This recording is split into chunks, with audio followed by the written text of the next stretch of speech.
Like I'm always chasing daylight, but I felt like I needed, or I really wanted to get a video out to you all about the wedding guest dress that never was. So I'm running out here right now with the little bit of daylight that I have left and hope that I catch just a smidge of it so you can actually see this dress in all of its glory.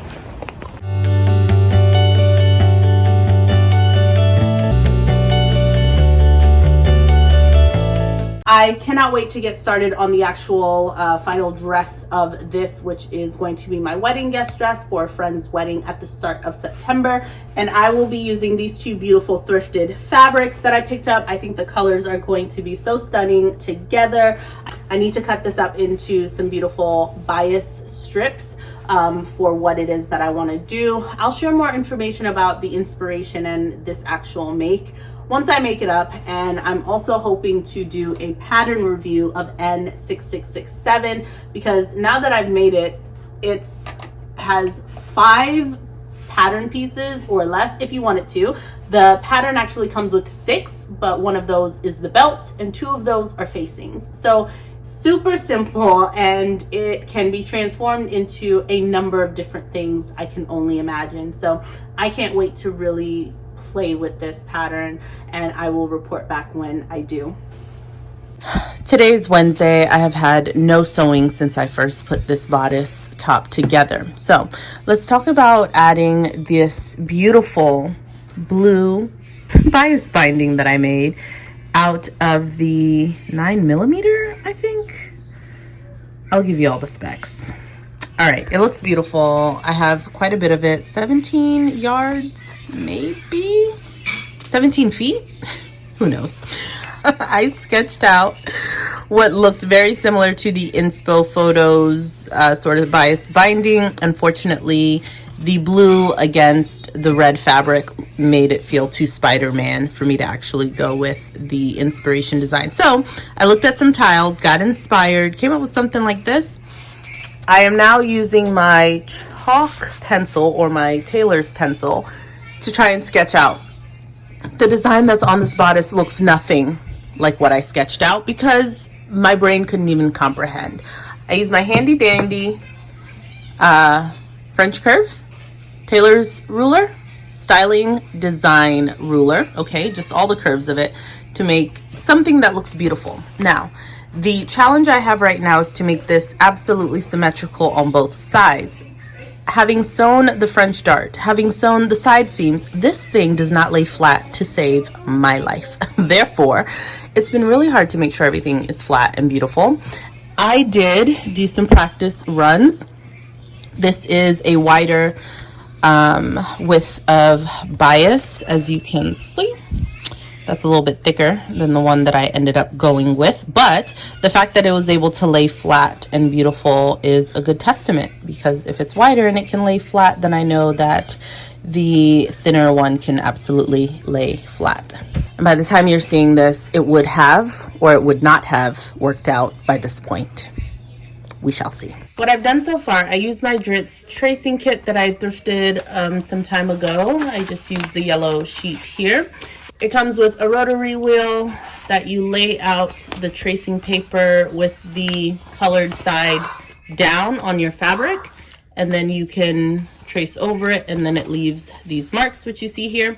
So what I did was on one side, on the wrong side of half of the fabric, as you can see here, I actually used my Singer, just like the tailor's pencil, to actually draw out the design on one half. I folded it over and then used my tracing kit to get that side on the front of the opposing side. And then I just turned the fabric to the back and used a really wide stitching in red thread. I did that so that on the front, on the opposing side, I have the stitch lines to follow. Does that make sense? I just needed a way that I could get these marks on the front side. Now what I plan to do is I'm going to use my Wonder Tape, and I am going to, I believe, try and place the bias tape right side facing up, and then stick it down and then go and stitch it down permanently on the sewing machine. That's the plan so far. All right, so I did my first practice one on the actual fabric. So I went with one of the back sections just to be safe. So here, if you can see closely, so I've stitched, I have some areas where I'm slightly going off, but for the most part, I'm pretty proud that I was able to at least stay on the line for the most part. Here's my concern. I'm starting to see some pulling, some like puckering, just a little bit. Now, I'm looking at the other side that hasn't been done yet. And because it has that fisheye dart in the back, I do see that, you know, if you make one side flat, then the other side kind of crumples up just because it's, you know, it's shaped, right? So it's already shaped. I get that. Now, what I can't tell, what I can't confirm is whether or not like these puckers, all of this is being caused because I am now creating some, I don't want to, tension maybe, by having something that's laying on top of it. So I think what I might need to be mindful of is to make sure that this is slack, like not as taut on here, so that it allows the fabric to stretch nicely, because it does have quite a bit of give with this fisheye dart, with the curve here, and a lot of this fabric is curved, and I just don't want to have puckers everywhere, like as some of these lines begin to cross and shape around themselves. I don't want it to sort of be pulling in between the sections. Like, I think that would not look beautiful. I don't have enough Wonder Tape. But the best way for me to get a really nice even layout here is to actually apply the Wonder Tape to the back of the bias, sort of catching all of that, which is why I wasn't doing this initially, because this uses a lot more tape. But this is for me to get like the best finish. I would do this and then remove the tape as I apply. Okay, so you can kind of faintly see I have those yellow lines here. I'm following that line. It's quite faint now, but I've been rumpling the fabric back and forth trying to sew the other pieces. But actually stitching on this bias tape has been quite, I won't say relaxing, but it's a really good practice of being very slow, that because of how precise it needs to be. Oh my gosh, I have no more tape left. So I think what I might do is just go to the handy dandy pins. So I'm going to have to pin this in place.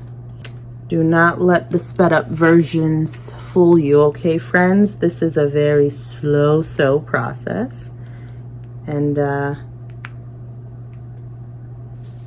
I'm really hopeful that this turns out well, and that I love it and appreciate that I stuck to my guns and took the time to do it. Otherwise, I probably could have finished sewing the whole dress by now.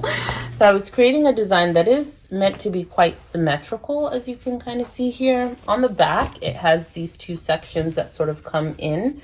And unfortunately, the way that I had traced this pattern on, I had not matched and aligned the center back seam. So I got it really wonky. And what that meant was that in the back, and you can probably see from the stitching, so that's how I'm going to reference this for you.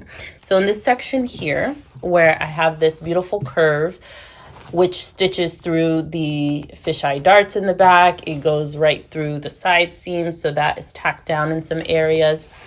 What I failed to do was align it in the center back, because if you saw the video when I was actually tracing this out, the tracing paper extended beyond that center seam, and I should have taken better note to actually match that and make sure it was accurate, as I did in the front. But what that meant was that in this section here, I actually had so much extra fabric to the, opposing side of this design line, and I had much less on the other side. So it wasn't until just now when I was putting in the zipper that I was like, oh my gosh, that is so off center.